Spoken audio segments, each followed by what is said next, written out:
Alright guys, welcome back to Strong Successful Male. So for today, I'm going to go over an email that was sent from a subscriber. And guys, this is definitely a success story, or shall I say a success story in the end, about this guy who is, right now he's 43 years old, and he's going to share his story about how when he was in his 20s, he definitely got around. And let's just say him getting around caused one night to have his friends with benefits get pregnant. And this is going to go all into how she had the child, it was a daughter, and all the turmoil he went through with regards to her demanding outrageous child support, to her bringing all this drama into his life, trying to get the courts against him, accusing him of all these things, just drama after drama after drama, some really ugly, nasty stuff. And on top of that, this guy ends up also marrying the wrong woman, let me tell you, and more drama there. But ultimately, this guy, he stays strong, he's smart, he has the right lawyer, and he comes out on top. And even though that the court, obviously the system is against guys, unfortunately, it's usually how these things work. This guy, he comes out on top, and he has full custody of the daughter, he's doing great and all that. And so I wanted to share this story, guys, to show you how, in spite of how things are, if guys are persistent, don't back down, are smart, they got a fighting chance, okay? We got ways to go before things are even remotely 50-50 regards to the family courts, but this is a story that would a lot of you guys like to hear, and to hopefully give some of you guys hope that may be struggling with something along these lines. And of course also a perfect example of how you got to be careful and things like that, and how vicious some gals can be when they want to stick it to a guy for whatever reason. So it starts off, he says, Hi SSM, I apologize if this runs a bit long, and I will go ahead and give myself a preemptive smack, as I know you'll be giving me a few yourself. Yeah, dude, there are definitely moments in your tale that a smack is warranted. Of course, that's to your younger self, not to yourself today, because obviously you've learned your lesson. I am a 43-year-old single dad to a 14-year-old daughter. We live in Alabama, and I'm a trucker. Believe it or not, my daughter has watched several of your videos with me and has been encouraging me to share my story with you. No shit. I've heard stories when guys would tell me that they watch me with their sons, college, high school, but I have yet to hear somebody tell me that they watch me with their daughter or their teenage daughter. So that's a new one to the list. He says, to keep things simple, I'll refer to my daughter's mom as BM. That's appropriate. Her husband as Rick. And he didn't say Rick, he says something else that rhymes with Rick, but because I don't want to give YouTube any excuse to try to bring me down, I'm going to just say Rick. But you guys know what I'm referring to, what he really said. And my ex-wife as X. P.S. X and BM have the first name. If I have to describe myself in my 20s, I have to say I was young, dumb, and full of crap. Well, that's pretty much most of us in our early 20s. I spent my weeks running from state to state, hauling every type of wood, steel product imaginable, and my weekends in the bars chasing women. Finally, one night, I ran to an old friends with benefits, we hooked up, and of course, she got pregnant, and the second half of 2007, my daughter was born. I immediately got a paternity test and then started paying child support, as well as exercising visitation every weekend, and he says, in giant letters, without being court ordered to do so. So, of course, this is a good guy. He's going to help take care of his child. But notice he didn't run off to marry this woman. Thank God for that. Thank God he had the good sense not to do that. Now, I'm not a lawyer, and I know I got lawyers that follow me, but in my opinion, based on reading enough of these things, I got to wonder if the right decision would have been in that moment to pretty much contact an attorney and have it written up what amount of child support she should get. And obviously have her sign off on it to avoid any future drama. Because right now, he's just giving her a monthly amount based on what he thinks, and at the time she thinks is a reasonable amount. And you're going to see real quickly how this can come back to bite him in the ass, because there's no court document saying him agreeing to and her agreeing to him giving her so much to take care of the child. He says, it didn't take long for BM to start complaining that the amount of support I was giving her wasn't enough, to which I informed her that neither her or her kids are my responsibility. What'd I tell you? It's not written down what he owes, so now she's like, I should get more. And right here he said, notice that her kids aren't his responsibility. So she obviously has a habit of hooking up with other dudes, and there's obviously quite a few kids as a result of this. So guys, for you guys that are single, that like to have regular hookups, a rotation, if you will. Be careful. Always wear protection. Don't listen to this "I'm on the pill" nonsense. No, wear protection. Dispose of your protection. The last thing you need is, if you're a young guy and you have high hopes for your future and you're on your purpose, but you still fool around, have fun, which I definitely tell you guys, it's to be careful. And of course, there's a lot more things out of life than just hooking up with girls left and right, but you're young, you're going to do what you do. Be careful, because as a result, you've one mess up. You got this. You got this to deal with. And this guy's story, you don't want that. Now, he got his daughter out of this, and he obviously loves his daughter, and okay, that's cool. But all the BS he's going through in the moment that you've heard about and he's going to go through, nobody needs that shit. Didn't take her long to start complaining about the money. Imagine that. She then said that she'd just take me to court and get at least twice what I was currently giving her, and she'd also tell them that I hadn't been paying her. Oh, how nice. I laughed, told her to go right ahead, and that's exactly why I've been paying with her with money orders. She still tried it anyway, but the judge agreed that I was paying an adequate amount, so all BM accomplished was getting custody established. It would become a full-blown custody battle. And as you guys are going to see, this woman is garbage and should not have custody over this child. But that's how the courts go. They want to give him to the mom. Now, this guy, he says, is a trucker, so he's always off and about. So I can get, that part of it. But when you start to see eventually what's going on with the mom and Rick, it's a shame. We traded blows back and forth in court from September 2008 until February 2010, when I got joint custody, which favored me as I had the daughter 2/3 of the time. Not long after that, BM met with her husband, her now husband, Rick, who was married at the time, but he kept BM so occupied that she didn't show up for about half of her visitation for the next year. Later that year in 2010, I also wound up meeting X, who was 32 at the time. We instantly clicked, and things were perfect until we got married. Smack. With all the bullshit you were going through with your baby mama, let's be honest, that's what she is.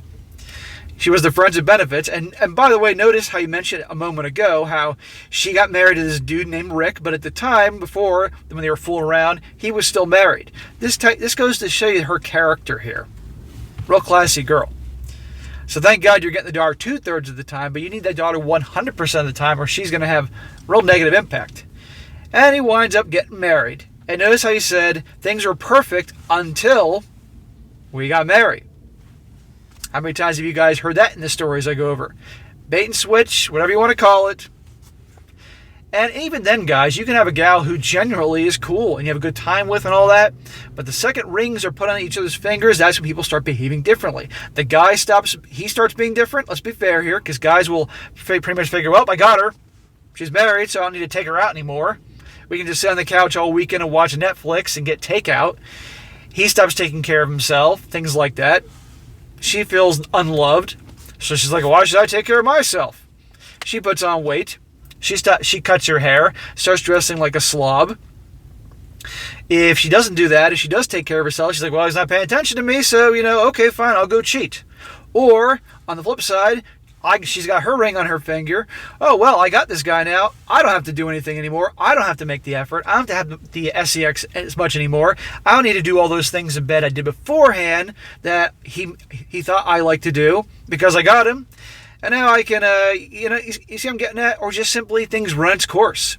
People are better in relationship. This is something I've learned all throughout my life, and I've observed this countless times for your relationship, guys. People are in the best behavior when they know the other person can leave like that. So if you are not living, you have a girlfriend, and you're not living together, she's got her place, you got yours, you're not together all the time, and when you do see each other because you're busy on your purpose and she's busy doing what she's doing, hopefully not doing many dudes, you're actually looking forward to seeing each other. You put your best foot forward. You treat each other better. You make an effort. You're taking care of yourself because you're a single guy and you know she could dump your ass anytime you put on 50 pounds. She knows your ass is out of there if she puts on 50 pounds or even 20 pounds. So people are on their best behavior. They're happy to see each other, but then they get together, get married, and all of a sudden it's like, well, what are we going to do now? So, in my opinion, if you're a relationship guy, you're better off on your own place, doing your own thing, because you've heard me do my videos about people get together and they move in together. A lot of the times, or most of the time, you do your thing, she does hers, you get together, have a good time, and there you go. How many times do you hear about these Hollywood celebrities, these actors and actresses? They've been together for years. Sounds like they have a good thing going, and I get people can paint a picture in a certain way. They've been together for years. They get married, and within 2 years, done, just like that. They've been together for 20 years as a couple, but they're not married. They get married, boom, they're done. See? Anyhow, aside from the storytelling, this is also a channel which I give advice to men, help guys out, and point out things. So that's why I'm obviously interrupting for 3 or 4 minutes here talking about that element, but it was important to be addressed. Okay, anyhow, you got married, and it sucks. Imagine that. That was late 2011. About 3 months into our marriage, she began picking fights and taking off for the weekend. Imagine that. Picking fights. Starting drama. Taking off for the weekend. Girls' trips. Did I mention that not long before that, she brought up having bi-weekly or monthly girls' nights out, and I said hell no too. That led me to paying much closer attention to her social media, and I'd love to say her phone as well, but it was constantly in her hand. I found several derogatory posts directed at me with likes and comments from her ex. Finally, I snuck home early one day and caught her ex at our house. Granted, I didn't catch them in the act, but they both looked like they'd seen a ghost when I walked in. Well, either you caught them before they were going to do their dirty deed, or you caught them after they got dressed after their dirty deed. But whatever it was, there you go.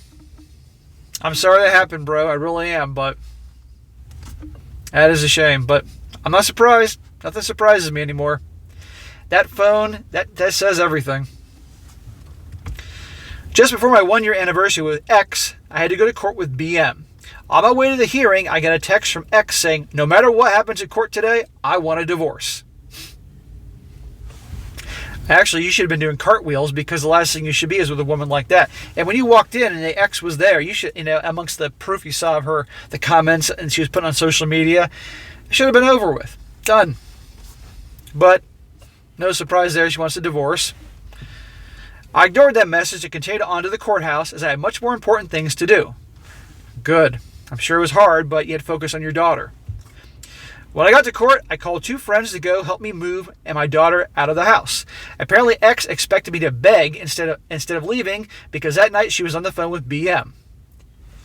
Your wife is now talking to your friends with benefit baby mama. They're working together. You got to be shitting me. And yeah, she's expecting you to beg and plead to take you back. Bullshit.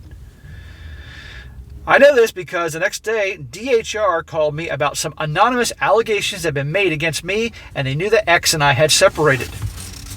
Here we go with the horrible accusations. The caseworker insisted that I come there immediately with my daughter. I, of course, called my attorney. Smart. Good for you, bro. He told me to go and cooperate with the caseworker, but I had to keep him informed. When I got to DHR, I was told that they needed me to take a drug test. Oh, for God's sakes. I laughed and said, they actually told you that I was on dope, ? The caseworker said, no, BM's last name, I didn't say that. He had some interruptions here in the way he wrote this. I think he meant to have profanity, but it's a little weird, so just bear with me here. I asked how she knew which I was referring to. She began stuttering, but I told her to save her breath. I took the drug test, passed it, and I was then informed that there were other allegations made, but they wouldn't tell me what they were. What do you mean they're not going to tell you what the allegations were made? And again, this is obviously the baby mama and his soon-to-be ex-wife. Working together, I might add. If you're being accused of something, you have a right to know, A, who your accusers are, and obviously he knows, and what allegations are being brought against you. What a load of crap. I found out a week later that when a child advocate contacted my mother to get her to bring my daughter in for an interview. The advocate concluded that the allegations were clearly false, as my daughter wasn't the slightest bit scared of me.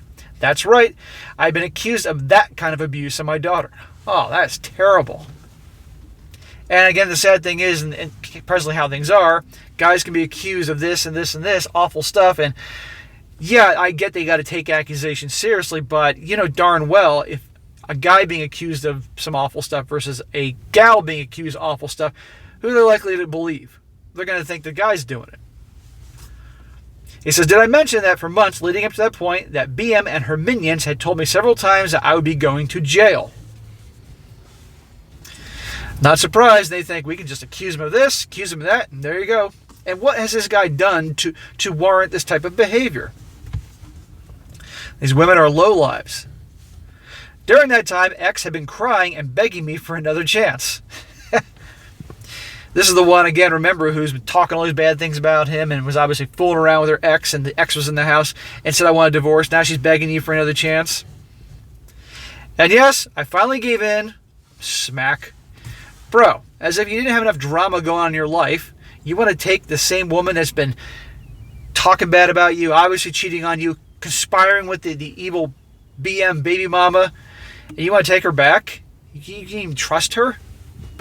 I get that you've been probably emotionally worn down. I can appreciate that. But still, come on, dude. And I know this was your 20-something self. I know a much wiser 43-year-old wouldn't do this, but smack to younger you. I finally gave in, but I made it clear to her this would be her last chance and that she would have to move into my new home and away from the ex that I caught her with. Fast forward to February 2013, and I've got another custody hearing with BM, only this time X is coming with me. All four of us got drug tested, but only one failed. Guess who? I told X that she just blew her last chance. She jeopardized my custody case, and I was done with her crap. I filed for divorce about a month later. She didn't even come to court. Well, good. I'm glad you got rid of her, but there you go. That's not helping your case if she's showing up because you know she's someone that's going to be around the daughter, and she's testing positive for drugs or something like that. People don't change, bro. Maybe that was on purpose. Who knows? Maybe that was planned with BM. I don't know. Later that year, I had to put my daughter in counseling as she began acting strangely when returning from visits with BM. She came back in tears, but the most I could get was that BM and Rick had told her not to talk about it. Oh boy. Once the counselor got my daughter's trust, the floodgates opened. I just couldn't believe what my daughter had been exposed to. Now let me speak in code as to what's coming in a moment, guys, because these things are sensitive. She described drug use in detail, domestic issues between BM and Rick, and my personal favorite, them having you-know-what with her, not just in... Okay. My personal favorite, them having you-know-what, not just in the same room, but in the same bed with the daughter. Holy shit. I don't know how that being dragged up to jail. The counselor documented all of that, and my attorney got an emergency hearing scheduled for October 2014. BM's visitation was suspended. We went back to court for the first time since in January 2015. The judge asked BM about the drug and DV allegations, but Rick quickly spoke up, shook his finger, and no sir. That's not true. I passed drug tests in your court before. The judge smiled and told Rick to empty his pockets. Rick complied, but as he did, two deputies came up behind him, searched him, and found a travel-sized shampoo bottle in his shorts that was filled with a clear yellowish liquid. BM closed her eyes and looked to the floor. My attorney, seeing that I was about to hit the floor laughing, told me he'd see me in the hallway. BM's visitation is supervised to this day because she won't leave Rick even though she claims that he cheats on her. So this piece of garbage can't even go to court hearing without having a bottle of some substance tucked away that he can have. I mean, done. I would fall to the floor laughing too. And to this day, she has to have supervised visits. Quite frankly, she shouldn't be around the daughter at all. But all this stuff, what they were doing, I mentioned earlier, having you-know-what in the same room, in the same bed when the girl was in there. I don't know how the girl was at the time, but oh my God. There are some complete lowlifes in this world. And sadly, look at the fight this guy has to go through to get the girl. If the situation was reversed, she would have been taken away from the dude like that. My daughter still sees her counselor, but it's mainly to ensure that she is able to deal with everything the best way possible. When she asks me questions, I answer truthfully, even if it isn't pretty, and I showed her all my old documents on the custody case, and told her that when and if she wants to look through it, just to tell me. Dude, I get that she's 14, but she's obviously probably had to really grow up quickly, and it's good you're being honest with her, even if the truth ain't pretty, because then now she can learn she can trust you. She can trust you not to sugarcoat things or BS her, that you let her know the truth, okay? And everybody needs to have that from their parent, okay? Really. He says, yes, guys, the family court system is very biased, but dads can win. You got to be organized and ready to fight. That's why we've got to listen to what SSM keeps preaching us to eat day after day. Thanks, SSM. Keep doing what you do. Well, bro, thank you for sharing your story. And I appreciate you sharing the story, even though you made some mistakes when you were younger. But also when you were younger, you got yourself out of trouble. You kept fighting for your daughter and for you. And good for you. You didn't let yourself be worn down. And that's the thing, guys. I mean, I think a lot of guys, understandably, would get worn down in situations like this and just throw their hands up in the air. But this guy didn't. And there are times, guys, you got to keep on fighting. Okay? And that's good to hear this guy came out on top. And this is not necessarily a story like, ha, ha, ha, the guy came out on top. He had to for his daughter, you know? I mean, in spite of all that shit he went through, I'm sure he has a great daughter he loves to death and would do anything for. And that's great, you know? And it's cool that they watch my videos, which would probably horrify my haters, but hey, you know what? If that horrifies them, good, because that puts a smile on my face. But anyhow, guys, another success story. Guy came out on top. Good for him. Keep doing what you're doing, bro. Being a good dad there for your daughter, and I really wish you well. All right, guys, that is it for today. Be sure to comment down below. Let me know what you think about this. And guys, just like this guy, if you got a great story that you'd like to share, email it to me, strongsuccessfulmale@gmail.com. Just write out really well, keep it in good details. I don't care if it's a long story, guys. I don't care if it's 10 pages long or 15 pages long. Just write out well, and if it's something that, you know, is a typical stuff for this channel, I'll do it. Give me some time. I mean, this guy wrote me a while ago, so it takes me a while to get to these things, but I will. And also, guys, if you are on Instagram or locals, by all means, check me out. Strong Successful Male, making a big push this year. So far, so good. And be sure to like the video, share it with your friends, and subscribe. And I'll catch you next time.